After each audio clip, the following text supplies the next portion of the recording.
أعوذ بالله من الشيطان الرجيم بسم الله الرحمن الرحيم وبه نستعين وهو خير ناصر ومعين الحمد لله رب العالمين بارئ الخلائق أجمعين الصلاة والسلام والتحية والإكرام على رسول الأنام سيد المرسلين وخاتم النبيين وحبيب إله العالمين ونور السماوات والأرضين المخاطب بطه وياسين وإمام العارفين وشفيع المذنبين ورحمة للعالمين وراحة العاشقين الذي سمي في السماء بأحمد وفي الأرض بأبي القاسم محمد اللهم صل على محمد وآل محمد وعلى أهل بيته الطيبين الطاهرين المعصومين المكتوبين المنتجبين المكرمين الميامين واللعن على أعدائهم أجمعين من يومنا هذا إلى يوم الدين أما بعد قال الله الحكيم في كتابه الكريم بسم الله الرحمن الرحيم يا أيها النبي إنا أرسلناك شاهدا ومبشرا ونذيرا وداعيا إلى الله بإذنه وسراجا منيرا سمع الصلاة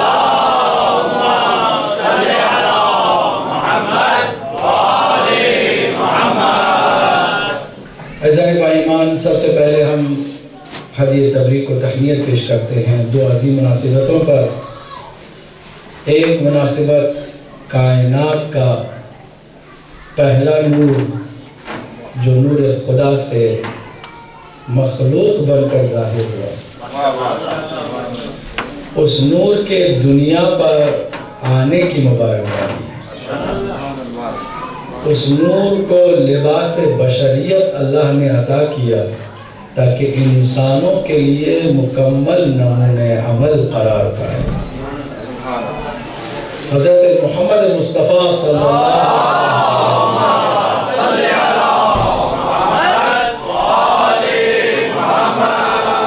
اور دوسری اہم مناسبت اسی کے دین اور اسی کی شریعت کے محافظ اور ایسا رکھوالا کہ اس کے ہوتے ہوئے شریعت میں رکھنا ڈالنے والے رکھنا نہ ڈال سکے بدعت پیدا کرنے والے بدعت پیدا نہ کر سکے اس عظیم جانشین رسول کا نام اور لقب بھی اپنے اس مرجع اور مرکز کی طرح صادق ہے امام جعفر صادق علیہ السلام اللهم صل على محمد وآل محمد اس اعتبار سے 17 ربیع الاول کوئی اتفاقی بات نہیں ہے کہ اللہ نے محمد کو بھی بھیجا اور جعفر صادق کو بھی بھیجا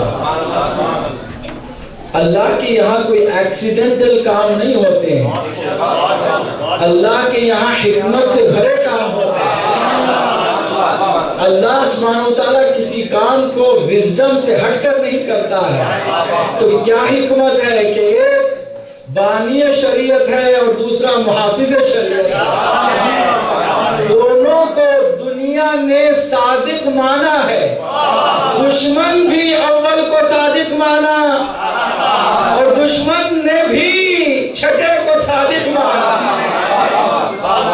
اگر آج آپ کے بچوں سے آپ کی اولاد سے کوئی پوچھے کہ آج آپ کیا کر رہے ہیں تو آپ کیا جواب دیں گے آپ یہ کہیں گے کہ ہم اہل قرآن ہیں قرآن کی کال پر رسپانس کرتے ہوئے لبیک کہہ رہے ہیں قرآن کی کال کیا ہے کونوا مع الصادقین سچوں کے ساتھ ہو جاؤ آج اگر صادقین کی میلاد میں ہم نہیں آئیں گے تو کب سچوں کے ساتھ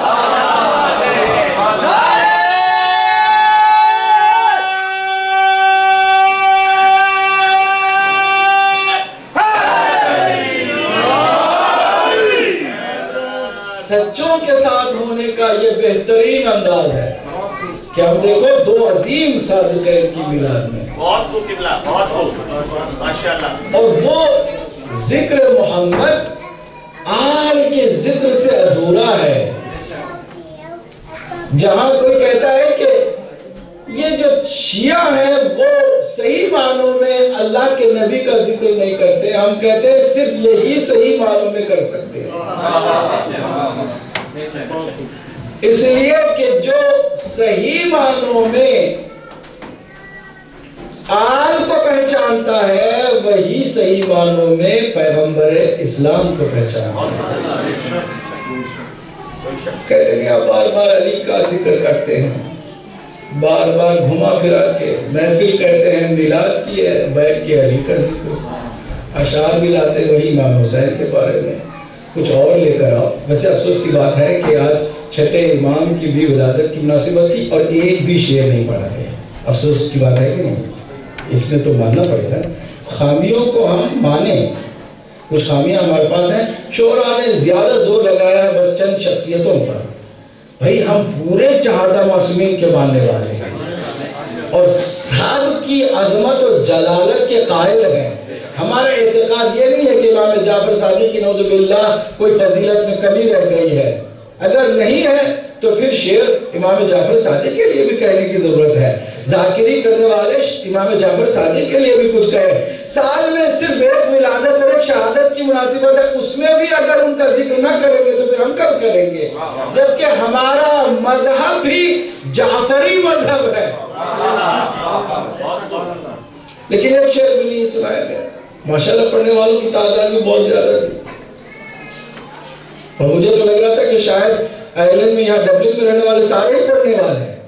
سرور پڑھے محمد وعلى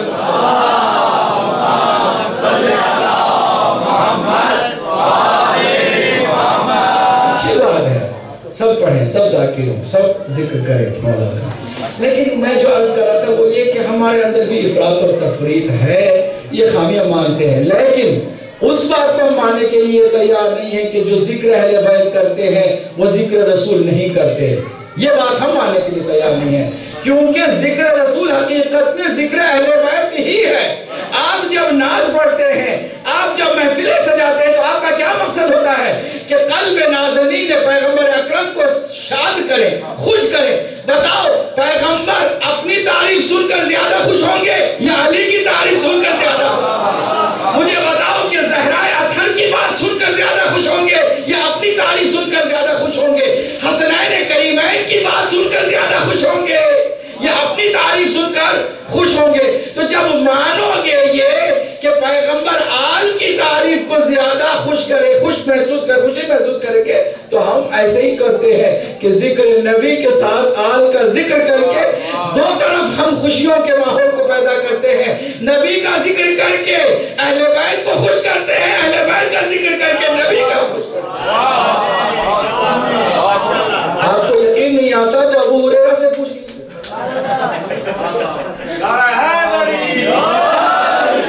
ابو ہریرہ سے پوچھ کیا ہے ابو ہریرہ کی بات؟ ابو ہریرہ نے کہا کہ ایک دفعہ میں نے دیکھا کہ حسنین کریمین دوش رسالت مآب پر سوار ہیں، میں نے ان بچوں کو مبارکبادی اس طرح دی کہ بچوں مبارک ہو، کتنی اچھی سواری پائی ہے، نبی مکرم کی زلفیں تمہاری ہاتھوں پر ہیں، ہاتھوں میں ہیں زلفیں، یعنی شریعت نبی کی ہے، ڈرائیونگ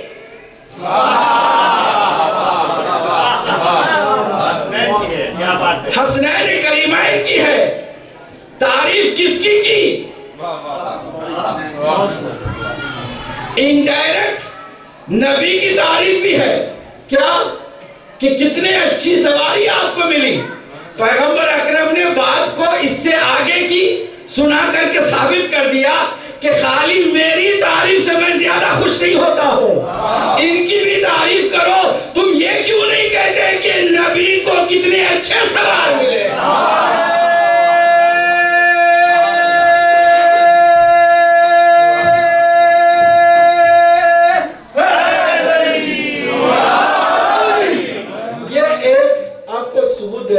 دوسرا ثبوت لیجئے، کسی کی بھی تعریف کر کے کہے کہ فلاں یار کے نبی محمد مصطفیٰ ہیں، فضیلت کا حق ادا ہوتا ہے؟ نہیں ہوتا۔ لیکن جب علی کے فضائل سنا کر کہیں کہ جب علی ایسے ہیں تو پھر اس کا نبی کیسا ہوگا؟ جب حسن حسین کے فضائل سن کے کہیں کہ جب نواسوں کا یہ حال ہے تو پھر ان کے نانا کا کیا حال ہوگا؟ تو پھر بات بنے گی نا۔ کسی کا بھی ذکر نبی کے ذکر کے ساتھ اچھا نہیں لگتا ہے سوائے اہل بیت کی، سوائے اہل بیت کی کسی کا ذکر اچھا نہیں لگتا۔ اسی لیے ذکر کو ساتھ ساتھ کریں، لیکن انصاف بھی ذکر میں ہونا چاہیے۔ انصاف یہ ہے کہ ہر ایک کا ان کے اپنے مقام پر کچھ تذکرہ ہو، چاہے ایک شعر ہی صحیح۔ صلوات پڑھیے محمد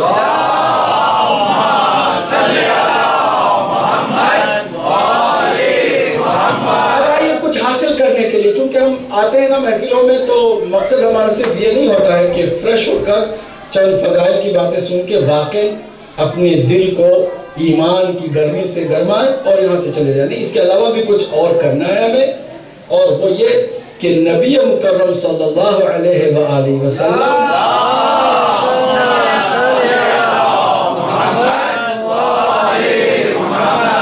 اور آج چھٹے امام کا بھی جو ذکر ہونے جا رہا ہے اس سے کچھ حاصل کر کے اٹھیں، اور وہ بھی اس لیے حاصل کریں کہ اپنی روزمرہ کی زندگی میں اسے شامل کر سکیں، تبھی تو مزہ ہے۔ اگر ذکر سنیں اور پھر اس کو اپنی عملی زندگی میں شامل نہ کریں تو ایسے ہی لگتا ہے جیسے کوئی اذان دے کر بغیر نماز کے چلا جائے، نماز بغیر پڑھے چلا جائے، اچھی آواز میں اذان دے پھر خدا حافظ۔ نماز کہتے ہیں نہیں یار اچھی آواز تھی میری، اذان میں نہیں دی،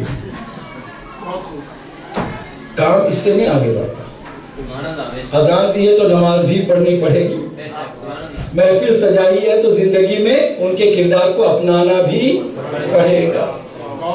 اب ذرا دیکھیے اللہ سبحانہ وتعالیٰ نے تو اپنا حق ادا کر دیا ہے۔ توجہ توجہ توجہ، قرآن مجید میں 6000 سے زیادہ آیتیں، اور ساری آیتیں کس پر نازل ہو رہی ہیں؟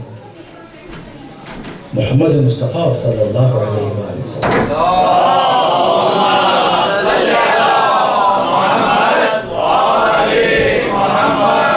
قرآن مجید میں اللہ نے اپنے حبیب کی عظمت و جلالت کے پیش نظر نام لے کر کوئی خطاب نہیں کیا۔ آدم کو نام لے کے کہا، حضرت آدم علیہ السلام، دیگر انبیاء علیہ السلام کے نام جو ان کا اسم ذات ہے اس کے ساتھ خطاب کیا، لیکن اللہ نے اپنے آخری نبی کا ایسا احترام کیا اور اس احترام کو اور اس ادب کو قرآن مجید میں رکھا کہ کہیں بھی آپ ڈائریکٹ خطاب پیغمبر اکرم کے نام کے ساتھ نہیں دیکھیں گے، ہمیشہ القاب کو اللہ نے خطاب کے لیے چھوڑا۔ یا ایہا النبی، یا ایہا الرسول، یا ایہا المدثر، یا ایہا المزمل، خطاب کیا نام کے ساتھ نہیں، القاب کے ساتھ۔ سارا قرآن خطاب ہے نبی مکرم کے ساتھ، لیکن ایک جگہ پر بھی نام کے ساتھ خطاب نہیں ہے، القاب کے ساتھ خطاب ہے، اور نام لیا ہے تو اس عظیم انسان کامل کا 5 مرتبہ نام لیا ہے۔ اس میں بھی کوئی راز ہے؟ جی ہاں یقیناً راز ہے، اس کی کوئی بھی بات بغیر حکمت کے نہیں، صرف 5 مرتبہ نام لیا، اور اس میں بھی 4 مرتبہ محمد صلی اللہ علیہ وآلہ وسلم،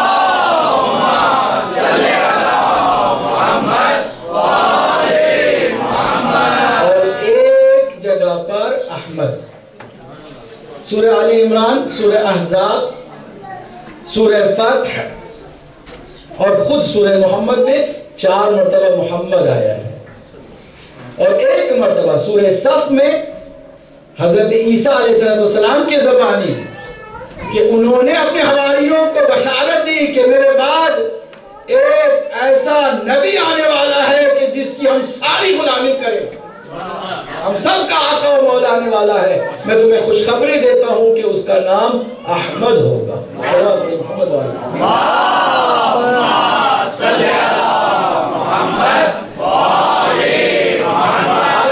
دیکھیے اللہ سبحانہ وتعالیٰ نے کس عظمت کو اس نام کے اندر رکھا ہے.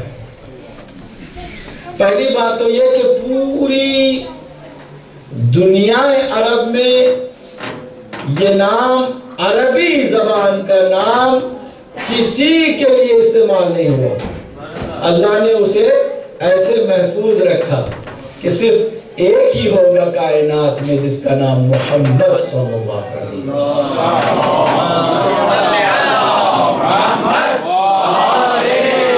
کسی کو اگر درود زیادہ بھی پڑھنا پڑ جائے تو شکر کریں کہ ہمیں ثواب بھی مل رہا ہے ساتھ ساتھ. کوئی پریشان نہ ہو کہ درود پڑھتے ہوئے بار بار یہ درود کے لیے کہہ رہے ہیں. پڑھنا پڑے گا اور بہت زیادہ ثواب ہے اس کا.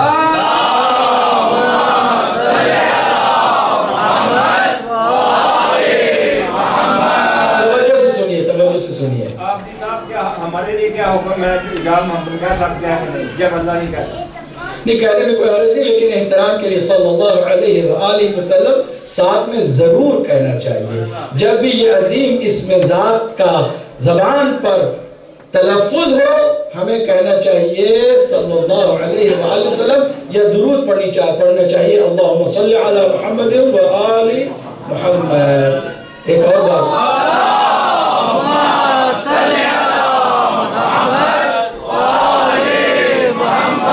پوری توجہ سے سنیے گا, پوری توجہ سے.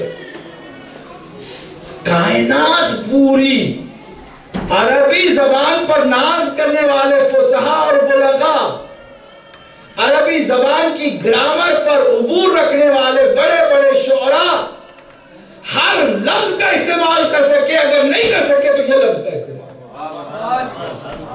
استعمال نہیں کر سکے. کیوں؟ اللہ سبحانہ وتعالیٰ انسانوں کے ذہنوں پر بھی کنٹرول کرتا ہے کہ ہر چیز تم سوچ سکتے ہو, لیکن جب تک میں اسے نہ بھیج دوں وہ تمہاری زبان سے بنا ہوا لفظ ہوگا لیکن تمہاری زبان پر نہیں آئے گا.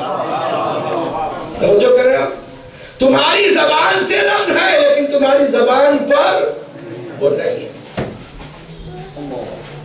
قرآن مجید کا پہلا سورہ کہیے نا, تب تک کہ آپ جب بولتے رہے تو بور نہ ہو.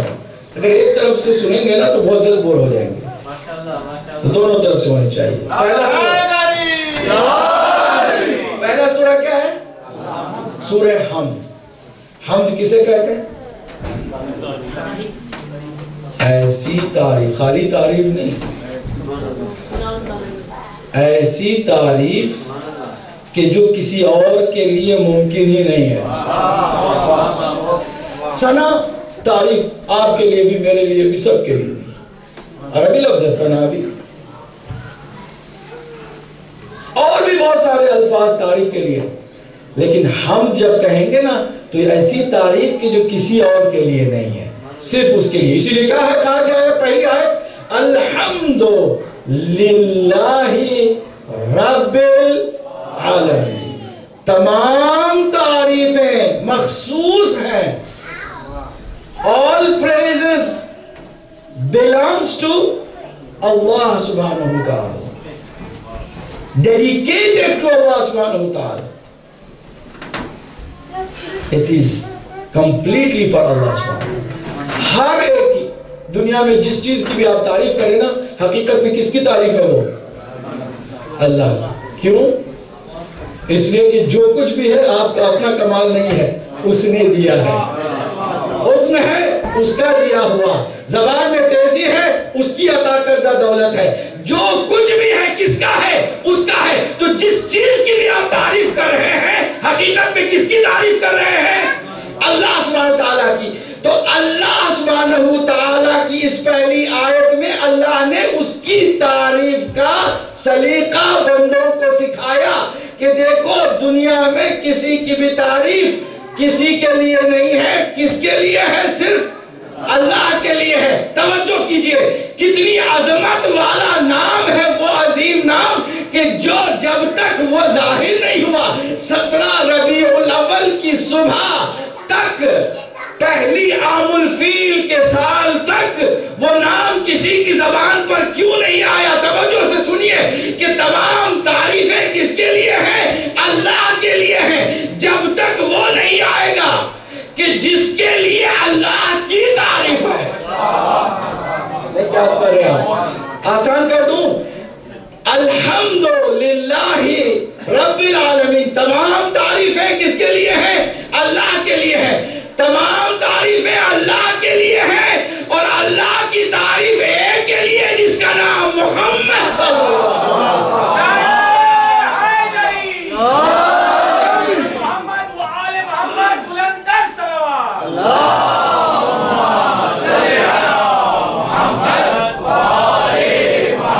توجہ سے سنیے. الحمد سے محمد ہے صلی اللہ علیہ وسلم.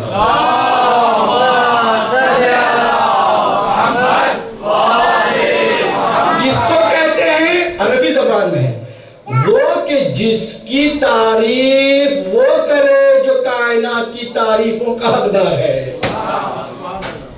جو خالق کی تعریف کا مرکز ہے اسے محمد صلی اللہ علیہ وآلہ وسلم کہا جاتا ہے. لہذا اس عظیم سلسلے میں ورائٹیز ناموں کی جو ہمارے ذہنوں میں ہے اس کو اللہ نے نہیں دیکھا. عظمت نام کو دیکھتے ہوئے اس پورے نورانی سلسلے میں یہی دو نام چلتے رہے. ہر ایک کا یا محمد نام تھا یا علی نام. کوئی اور اس کی ریپلیسمنٹ ہو نہیں سکتی تھی. تو تمام تعریفیں اللہ کے لیے ہیں. اللہ کی تعریف کس کے لیے ہے؟ محمد مصطفیٰ صلی اللہ علیہ وسلم. احمد کا کیا معنی ہے؟ احمد افعل تفضیل ہے عربی میں. احمد لفظ جو ہے افعل تفضیل. جیسے اکبر، اصغر، افضل، اشرف، یہ الف کے ساتھ شروع ہوتا ہے نا. کیا مطلب اس کا؟ یہ کمپیریٹیو فریز ہے. کمپیریٹیو فریز کا مطلب یہ ہے کہ کسی اور کے ساتھ اس کو کمپیئر کریں گے. اکبر بڑا، کس سے بڑا؟ ذہن میں سوال آ جائے گا. چھوٹا، کس سے چھوٹا؟ ذہن میں سوال آ جائے گا. یہ آدمی بہتر ہے، کس سے بہتر؟ سوال آ جائے گا. افضل، کس سے افضل؟ اشرف، کس سے اشرف؟ آئے گا کہ سوال کہ نہیں آئے گا؟ یہ کمپیریٹیو فریز ہے. تو اللہ سبحانہ وتعالیٰ نے فرمایا کہ عرش میں، آسمانوں میں اس عظیم ہستی کا نام احمد تھا. احمد وہ کہ جو سب سے زیادہ، دوسروں سے زیادہ تعریف کرے. پھر دوسرے کون تھے؟ جو بھی مخلوق تھی اس کے آنے کے بعد ہوئی. سارے فرشتے اللہ کی تعریف کرتے ہیں، اللہ کی حمد کرتے ہیں، لیکن کسی فرشتے میں اتنی ہمت نہیں جو یہ دعویٰ کرے کہ میں رسول سے زیادہ تعریف کر سکتا ہوں. تو اللہ کی تعریف میں جو سب سے آگے تھا اسے احمد کہا جاتا ہے. تو اللہ نے دیکھا کہ جو مجھ سے میری تعریف میں سب سے آگے ہے اسی کو میں اپنی تعریف کا مرکز بنا دوں. وہ اگر احمد ہے، میری تعریف میں سب سے زیادہ آگے ہے، تو میں اس کو بھی اپنی تعریف کا حقدار بنا کے محمد کر دیتا. اور محمد وآل محمد بلندر صلوات.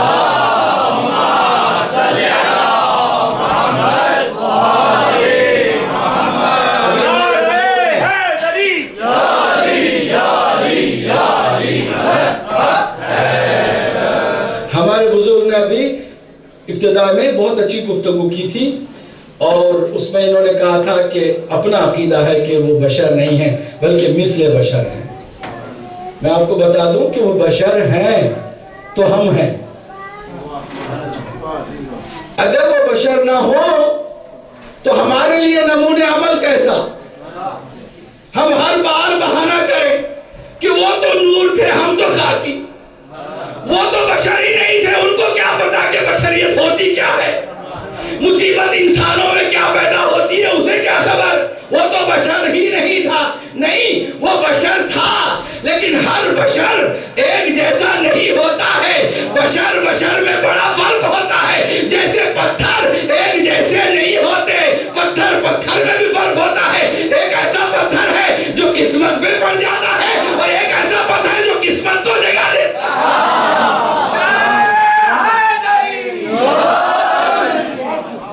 بشر ہے لیکن کیسا بشر؟ اس پر میں نے ایک شعر کہا تھا، البتہ عربی شاعر ہے اس نے کہا تھا تو اس کا میں نے اردو میں ترجمہ کیا تھا کہ میرا نبی بشر ہے مگر کیسا بشر ہے. اس شعر پر توجہ کیجئے گا، اس شعر پر کہ میں نے ایک عربی شعر کا ترجمہ کیا اردو میں کہ بشر ہے میرا نبی، بشر ہے مگر کیسا بشر ہے. میرا نبی بشر ہے مگر کیسا بشر ہے، جیسے کہ کل احجار میں یاقوت حجر ہے.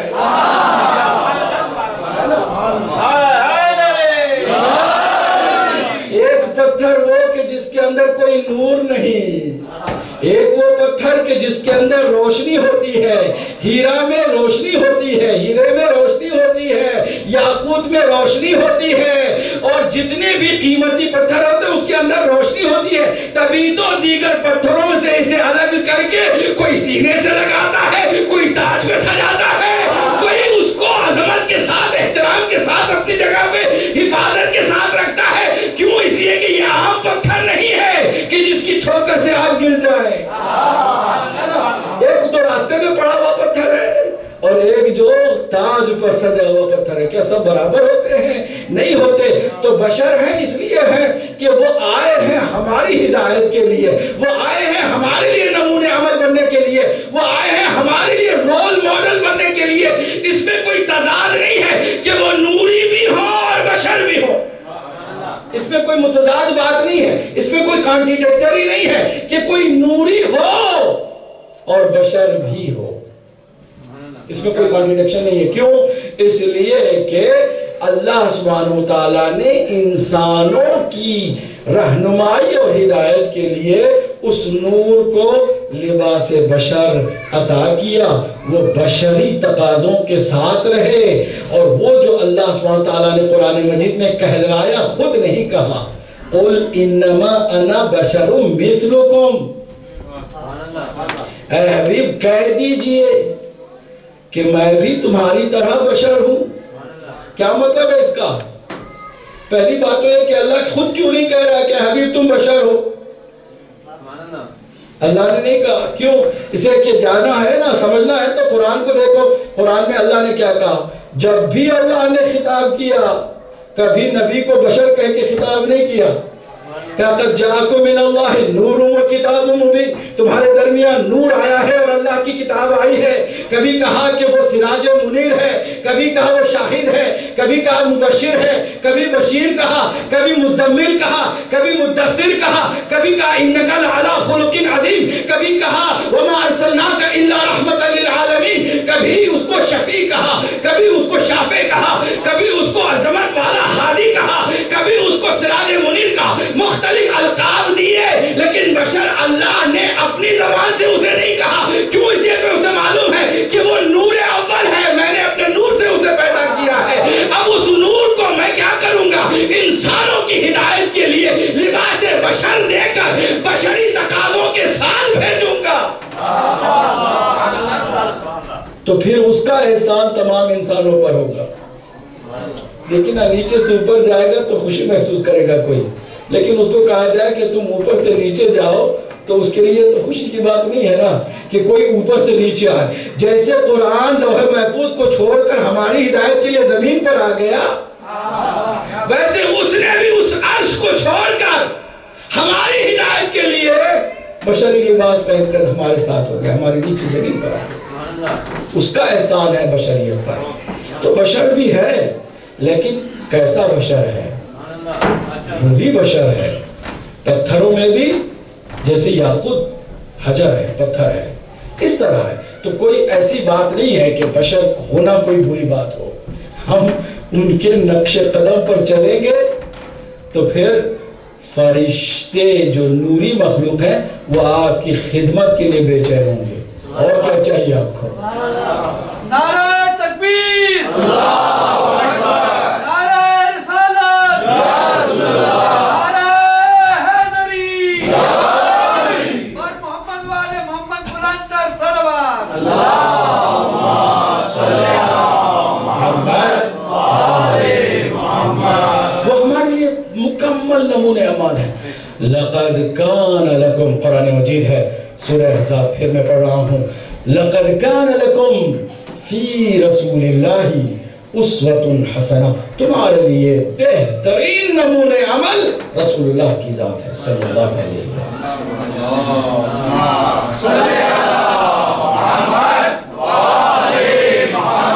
ہم البتہ جو اسرائیلیات بنو امیہ کے زمانے میں حضور کی شان میں گستاخی کے لیے بنائے گئے اور کتابوں میں شامل کر دی گئے، اس سے بیزار ہیں.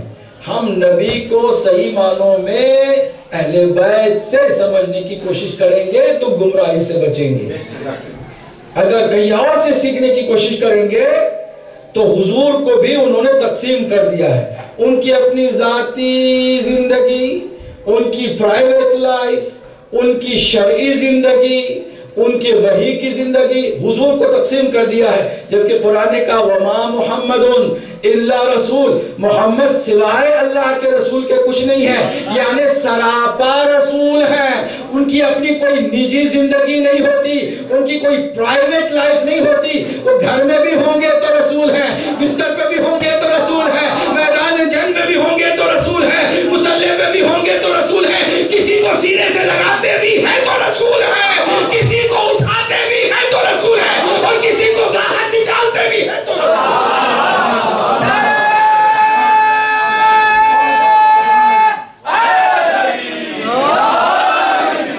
کسی کو کہتے ہیں قوموا عنی، گیٹ لاسٹ.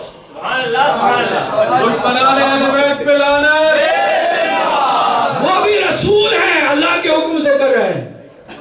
یہ جو تقسیم کر دیا گیا کہ نہیں وہ کبھی کبھی پرائیویٹ لائف کی ان کی بات ڈیفرنٹ ہوتی ہے، جب وہی کا مسئلہ ہوتا ہے وہ پھر وہ امیر ہے، باقی چیزوں میں وہ ہماری طرح ہیں. نعوذ باللہ من ذالک. میں ایک بہت بڑی سیرت کانفرنس کے بہت بڑے مفتی کی تقریر سن کے حیران رہ گیا اور پورا مجمع سن کے خاموش بیٹھا ہوا ہے کہ ایک دفعہ کہتے ہیں ایک آدمی نے کہا کہ ہم کھجور کے درخت ابھی بونے جا رہے ہیں، اب بتائیے کہ اچھا ٹائم ہے کھجور کے بیج بونے کا. تو کہا میں تو اس معاملے میں تم سے زیادہ نہیں جانتا ہوں، تم ایکسپرٹ ہو، دنیا کے معاملے میں مجھے کچھ نہیں معلوم ہے، اگر میری تم بات سنو تو میرا مشورہ کیا اچھا ٹائم ہے. انہوں نے بیج بویا، ساری فصل خراب ہو گئی. کہا یا رسول اللہ ہم نے آپ کی بات سن کے کیا تھا. کہا میں نے پہلے ہی بتایا تھا نا کہ دنیاوی معاملات میں مجھے زیادہ کچھ معلوم نہیں ہے. ہم ایسے جاہل نبی کو نبی نہیں مانتے ہیں، ہم اس کو نبی مانتے ہیں جو کہتا ہے انا مدینۃ العلم، میں علم کا شہر ہوں. اب یہ علم صرف شریعت کا علم نہیں ہے، عبادت کا علم نہیں ہے، اللہ کی قرآن کا علم نہیں ہے، بلکہ جہاں جہاں قدرت الہی سے جس چیز کو علم کہا جاتا ہے وہ ہمارا نبی جانتا ہے.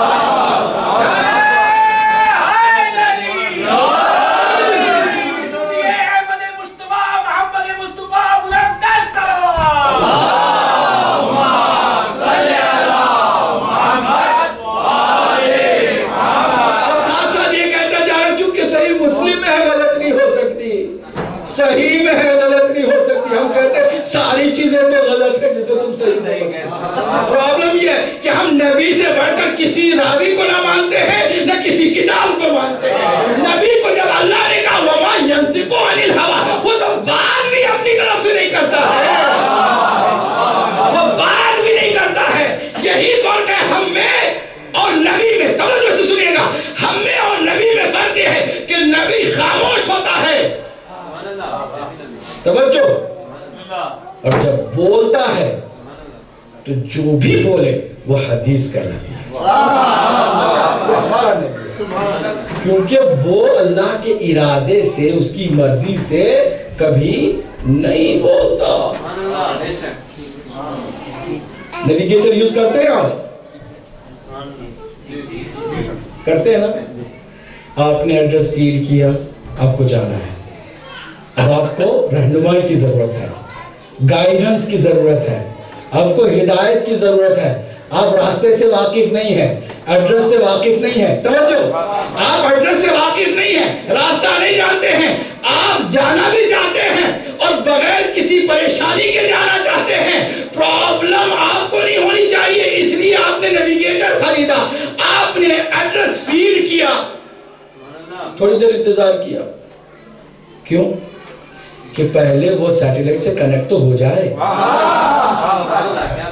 کیونکہ جب تک کنیکشن نہیں ہوگا جو کچھ بولے گا، اگر بولے گا تو خراب ہوگا، بکواس کرے گا، لیکن اگر کنیکشن ہے تو جو کچھ بولے گا بالکل پرفیکٹ بولے گا، اس لیے کہ سیٹلائٹ کے مطابق بولے گا۔ تو اوپر سے جس کا کنیکشن نہیں ہے ہم اس کو نبی نہیں مانتے، نبی ہم اس کو مانتے ہیں کہ جو اوپر سے ایسا کنیکٹڈ ہو کہ جو کچھ بولے وہ حدیث بن جائے۔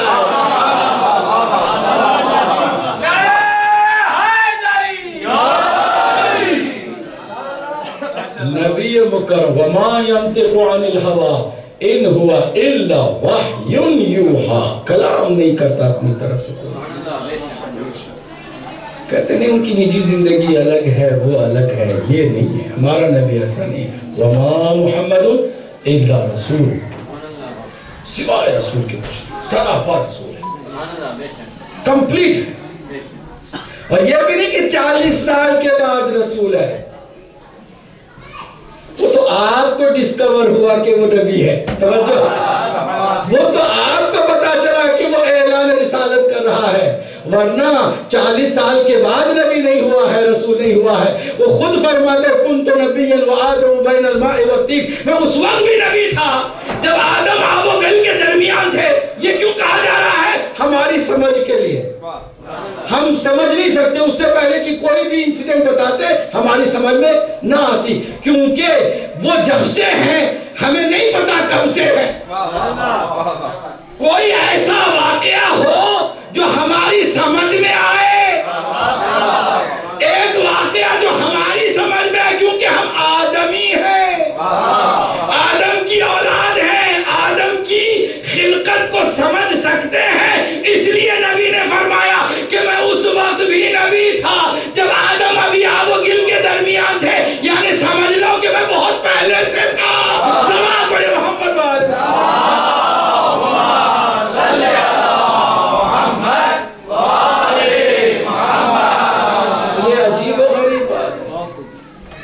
کہ لوگ کہیں کہ نہیں اس کے بعد 40 سال کیا ہے،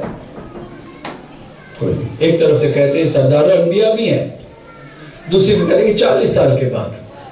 عیسیٰ کہہ رہے ہیں گہوارے میں انی عبداللہ آتانی الکتاب وجعلنی نبیہ، میں اللہ کا بندہ ہوں، کتاب لے کر آیا ہوں۔ گہوارے میں کوئی کتاب ساتھ کسی نے دیکھا؟ کہتے ہیں کتاب لے کر آیا ہوں گہوارے میں۔ اور یہ بھی عجیب بات ہے کہ سوال کچھ ہے، جواب کچھ دے رہے ہیں۔ سوال یہ ہے کہ بغیر باپ کے کیسے پیدا ہو گیا؟ سب کی یہی تھی نا پریشانی، حیرانگی یہی تھی نا، کنفیوژن یہی تھی۔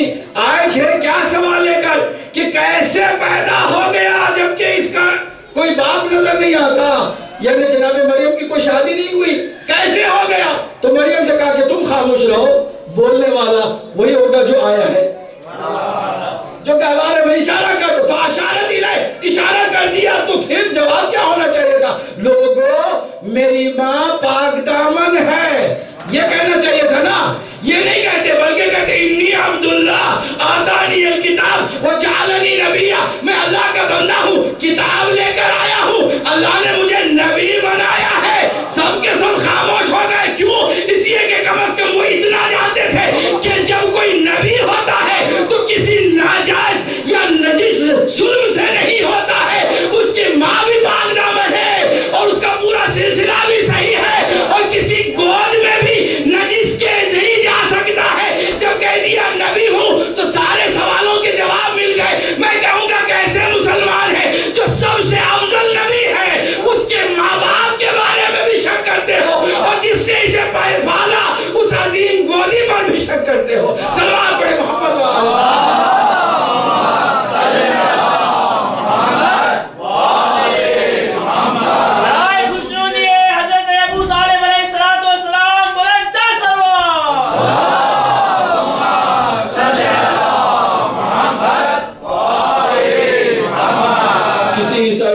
چل جائے کہ مسلمان مانتے 40 سال کے بعد نبی، تو فوراً تانا دیکھا کہ نہیں، ہمارا نبی تو وہ ہے جو بچپن میں ہی ہے، تمہارا قرآن کہتا ہے اور تم کہتے تمہارے نبی 40 سال کے بعد افضل کون ہے؟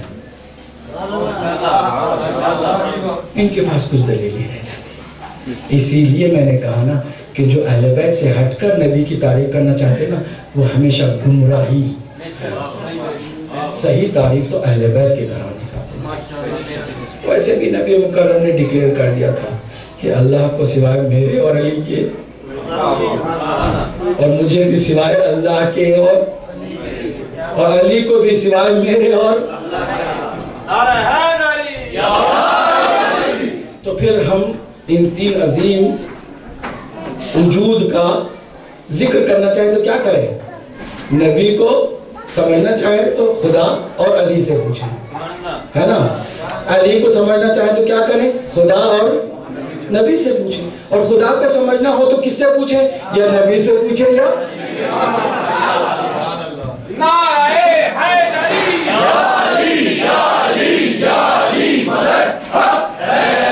یہی وجہ ہے کہ جہاں خدا کا ذکر آتا ہے وہاں نبی کا اور علی کا ذکر ضرور آتا ہے. اور یہی وجہ ہے کہ ہماری محفلیں جب میلاد کی بھی ہوتی ہے تو اس پہ خدا اور علی کا ذکر ضرور آتا ہے, کیونکہ یہی اس پہچانتے اور کوئی پہچاننے والا ہے نہیں دنیا میں. اب مولا کائنات سے پوچھو کہ نبی کیا ہے, توجہ سے سنیے گا. میرے مولا کیا فرماتے ہیں؟ نہج البلاغہ ہے. نہج البلاغہ, خدا کی قسم اگر میرے مولا نے یہ الفاظ استعمال نہ کیے ہوتے تو آج تک کائنات میں کوئی بھی انسان نبی کی ایسی تعریف نہ کر پاتا, کوئی بھی انسان نبی کی ایسی انٹروڈکشن نہیں کرا سکتا تھا جیسے میرے مولا نے فرمایا کہ نہج البلاغہ میں فرمایا کہ میرا نبی کون؟ طبیب دوار بطب, ایسا طبیب تھا کہ جو بیماروں کے علاج کے لیے بیماروں کی تلاش میں نکلتا تھا.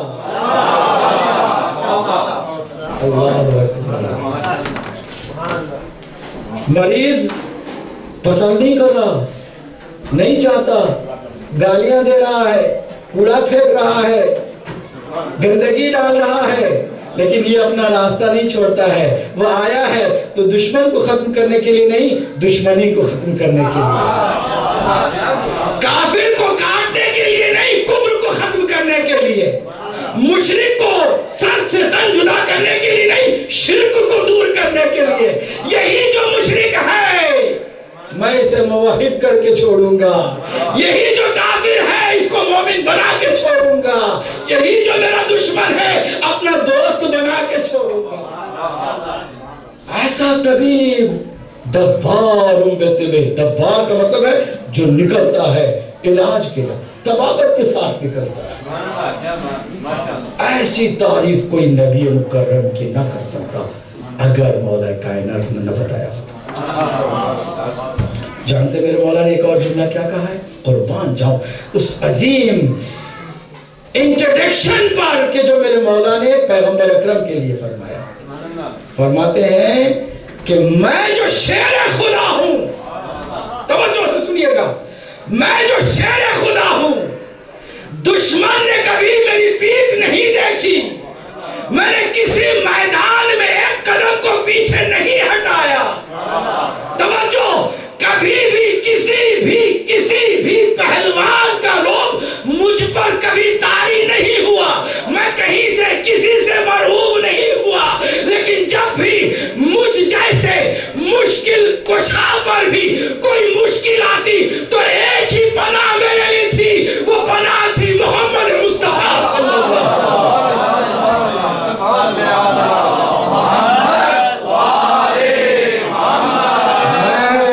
اس نبی کی پناہ میں چلا جاتا. بتائے کوئی اس سے بہتر کوئی نبی کی تعریف ہو سکتی ہے؟ اب بھگوڑے کہیں کہ مجھ سے بہتر نبی ہے تو کیا ہوگا؟ کوئی تعریف ہوگی؟ توہین ہو جائے. پھر تمہاری اوقات کیا ہے کہ تم نبی کو اپنی طرف سے بتاؤ کہ میرا نبی ہے, علی کہے کہ میرا نبی ہے. سبحان اللہ. تب جا کے صحیح معنوں میں نبی مکرم کی عظمت سمجھ میں آتی ہے. جب پوری دنیا علی کو خدا ماننے پر آ جائے, علی کہے انا عبد من عباد الرسول, پھر مزہ آتا ہے نا. پوری دنیا علی کو خدا ماننے پر آ جائے تو علی کہے کہ میں محمد کے غلاموں پھر نبی کی عظمت کا صحیح معنوں میں پتہ چلتا ہے، تب جا کے عظمت نبی صلی اللہ علیہ وآلہ وسلم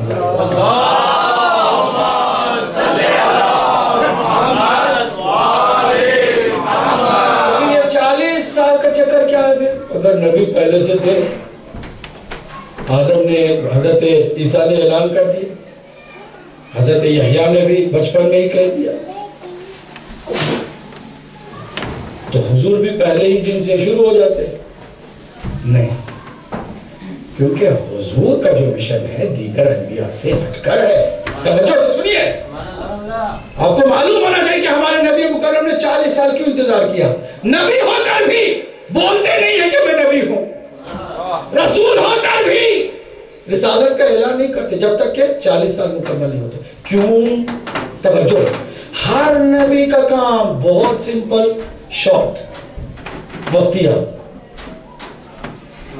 ہمارے نبی کو اللہ نے آخر میں بھیجا کہ کم سے کم وقت میں، توجہ، کم سے کم وقت میں ایسا کام کرے کہ قیامت تک وہی کام زندہ رہے، پھر کسی نبی کی ضرورت نہ پڑے، کوئی پھر نبی بھیجا جانے والا نہ ہو، یہی فائنل ہو۔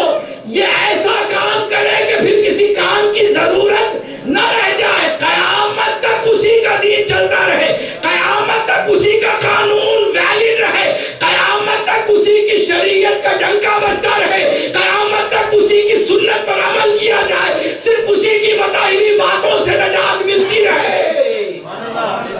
کام اتنا عظیم جو قیامت تک ویلڈ ہے، ٹائم اتنا کم کہ ٹوٹل 23 years 13 years مکہ میں اور just 10 years in مدینہ۔ 40 سال پھر کیوں؟ جب اتنا بڑا کام تھا تو پہلے دن سے شروع ہو جاتے۔ جب اتنا عظیم کام تھا تو اس کی 2 اہم امپورٹنٹ مشن ہے، اس کے 2 اہم مشن ہیں۔ ایک یہ کہ قانون کو مکمل کروں، دوسرے یہ کہ بعد میں اس قانون کی حفاظت کا انتظام کروں۔ اگر میں قانون بناؤں گا پھر کوئی توڑ دے گا۔ آج پرابلم کیا ہے دنیا کی؟ توجہ سے، دنیا کی پرابلم یہ ہے کہ دنیا میں جو بھی سسٹم ہے، قانون بننے سے پہلے اس کا توڑ لوگ بنا لیتے ہیں، ہے نا پرابلم؟ یہ پرابلم ہے کہ نہیں ہے؟ ابھی آپ کا قانون بنانے اس کی توڑ لوگ نکال لیتے ہیں، ہمیں پتہ ہے کہ اس کو کیسے ٹیکل کر لیں۔ مجرم جتنے ہیں نا، کرپٹ لوگ لیجیمیٹ طریقے سے زیادہ ایکسپرٹ ہیں، وہ طریقے سے کاٹ دیتے ہیں، قانون کو توڑنا پہلے سیکھ جاتے ہیں، قانون بعد میں بنتا ہے۔ اللہ کے نبی نے کہا قیامت تک چلنے والا قانون ہے، اس میں کوئی رکھنا ڈالنے والا نہ ہو۔ کیا کروں؟ انتظار کروں، میں مشن کو اس وقت مکمل کروں گا جب اس مشن کی حفاظت کرنے والا بھی آ جائے گا۔ جب تک وہ نہیں آئے گا، اعلان رسالت نہیں ہوگا۔ وہ آ گیا، 30 عام الفیل کو 30 سال انتظار کیا، وہ آنے والا آ گیا، خانہ کعبہ سے لینے والے نے اسے لے لیا، پھر بھی کہا 10 سال ہو جائے، یہ بولے گا تو ہم بولیں گے۔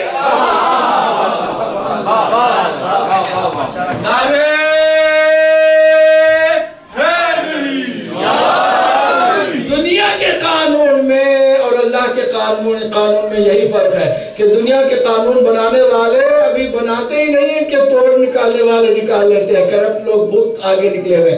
تو اللہ نے کہا نہیں، ہم آخر تک قیامت تک چلنے والے دین کو اس طرح نہیں کریں گے کہ نبی آئے اور پیغام دے دے، قانون بن جائے، پھر کوئی دوسرا آ کر کے توڑ دے۔ نہیں، جب تک کہ اس کی حفاظت کا انتظام نہیں ہوتا کہ پھر کوئی توڑ نہ سکے۔ آج اگر اسلام بچا ہے نا تو علی کی اس محافظت کی وجہ سے، پھر 12 معصوم جو ایک کے بعد دیگر آئے ہیں معصوم امام، ان کی وجہ سے۔ توجہ ہے نا؟ اب میں اس حدیث کو مکمل کر کے پھر میں چند باتیں آپ کے ساتھ شیئر کرنا چاہوں گا اس بات کو سمجھنے کے لیے، اس بات کو سمجھنے کے لیے کہ کیوں 40 سال تک نبی مکرم نے اعلان رسالت نہیں کیا. اس بات کو سمجھنے کے لیے پوری توجہ سے سنیے. اللہ سبحانہ وتعالی نے حدیث قدسی میں فرمایا, اور یہ حدیث قدسی کا پہلا ٹکڑا سب کو یاد ہے, سب بیان کرتے ہیں, چونکہ ان کا عقیدہ ادھورا, حدیث بھی ادھوری سناتے ہیں. حدیث کیا ہے؟ اللہ سبحانہ وتعالی نے فرمایا لولاک لما خلقت الافلاک, اے حبیب اگر تم نہ ہوتے تو کائنات کو خلق نہ کرتا. سب سناتے ہیں کہ نہیں سناتے؟ اپنے بھی, پرائے بھی, اہل حدیث بھی, اہل قرآن بھی, اہل بدعت بھی, اہل سنت بھی.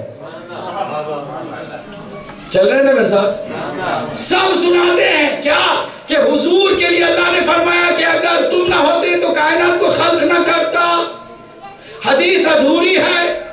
حدیث کمپلیٹ یہ ہے کہ لولاک لما خلقت الافلاک, اے حبیب اگر آپ نہ ہوتے تو خلق نہ کرتا افلاک کو.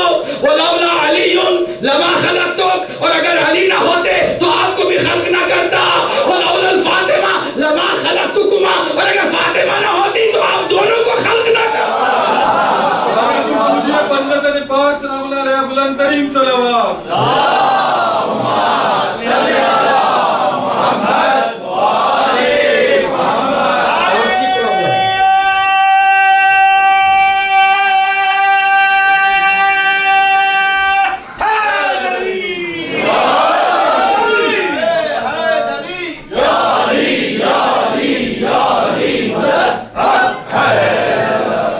سننا ہی ہے جب تک کہ کھانا تیار نہیں ہوتا, لیکن کیوں نہ ہم جب سننا ہی ہے تو شوق سے سنیں, محبت سے سنیں, عقیدے سے سنیں, تاکہ سننے کے ساتھ ساتھ ثواب بھی ساتھ ساتھ ہمیں ملتا رہے اور ایمان بھی تازہ ہوتا رہے. یہ کوئی افضل و مفضل کی بات نہیں ہے کہ بعض لوگ اس لیے اس حدیث کو وہاں پر روک دیتے ہیں کہ وہ سمجھتے ہیں کہ اگر ہم یہ کہہ دیں کہ لولا علی لما خلقت, تو اس کا مطلب علی افضل ہو گئے, پھر فاطمہ ان دونوں سے افضل ہو گئی. بات افضل و مفضول کی نہیں ہے, بات مشن کے کمپلیشن کی ہے. بات اس مشن کے کمپلیشن کی ہے. ہم کو اللہ نے کس لیے پیدا کیا؟ توجہ, سوال کر رہا ہوں, اب جواب دیں. اللہ نے ہم کو کس لیے پیدا کیا؟ کہ ہم عبادت کریں. عبادت کا سلیقہ کون بتائے گا؟ نبی بتائیں گے. اگر نبی نہ ہوتے تو ہمارا مقصد بیکار ہوتا. جب ہمارا مقصد ہی نہیں ہے تو کائنات کو بنانے کا کیا مطلب؟ تو کائنات کو بنایا کس لیے؟ کہ اس کی عبادت ہو. عبادت کیسے ہوگی؟ نبی بتائے گا تو ہوگی. اب مجھے بتائیے, نبی کی رسالت کیسے چل سکتی ہے جب تک علی جیسا محافظ نہ ہو؟ تو علی نہ ہوتے تو پورا سلسلہ بیکار ہو جاتا, اس لیے اس کا آنا بھی ضروری ہے. اب چلو علی تو آ گئے, اب علی کی ولایت کی گواہی کون دے اگر زہرا اطہر نہ ہو؟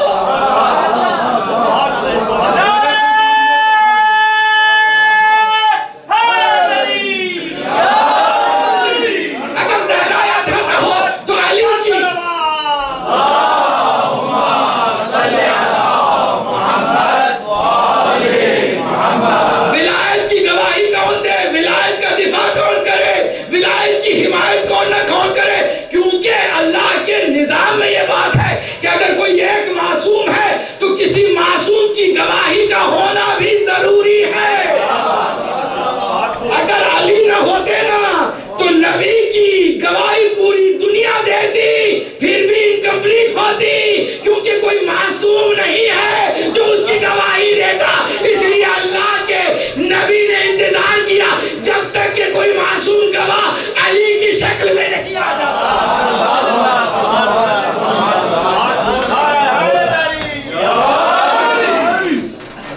توجہ ہے نا؟ تو گواہ کی ضرورت ہے, وہ بھی معصوم کی, اور علی کے لیے بھی ضرورت ہے گواہ کی.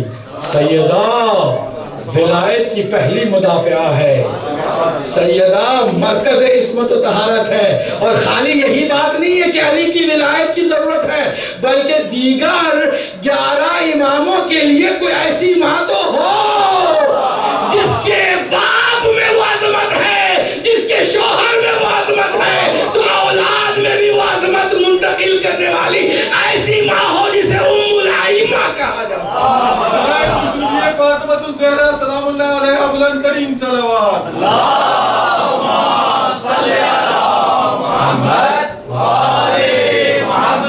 توجہ ہے نا؟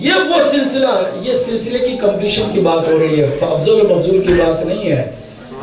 اللہ کے بعد صرف پیغمبر اکرم ہے، بعد از خدا بزرگ توئی اس سے مختصر کمپلیٹ بات ہے یہ کہ نبی کے بعد، اللہ کے بعد نبی مکرم ہے، لیکن نبی مکرم کے بعد علی اور نبی کے درمیان جو آئے گا وہ مارا جائے گا۔ کیا کہا ہم نے؟ جو نبی اور علی کے درمیان آئے گا بڑا بننے کے لیے وہ مارا جائے گا۔ اسی لیے اللہ کے نبی نے فرمایا انا وعلی من نور، یہ بھی نہیں، اور بھی عجیب و غریب جملہ ہے۔ اس جملے کو تو میں حدیث کو، جو کہ اہل سنت کی کتابوں میں موجود ہے، معتبر حدیث ہے، حدیث کی کسی سند پہ بھی کسی کو شک نہیں ہے، یعنی جو لوگ منکر ہے نا سند کے معاملے میں، وہ بھی مانتے کہ حدیث سند کے اعتبار سے بہت صحیح ہے۔ کیا ہے؟ یا علی انت منی بمنزلت الراس من الجسد، یہ عجیب و غریب حدیث ہے۔ اے علی تمہاری میرے ساتھ وہی نسبت ہے جیسے سر کی تن سے ہوتی ہے، یعنی تن ہے نبی، سر ہے علی۔ اگر علی کو نہ دیکھو نبی ہرگز نہ پہچانا جائے۔ یہ بات عجیب و غریب ہے، تو ضرورت ہے پھر علی بھی پہچانے جاتے ہیں فاطمہ سے،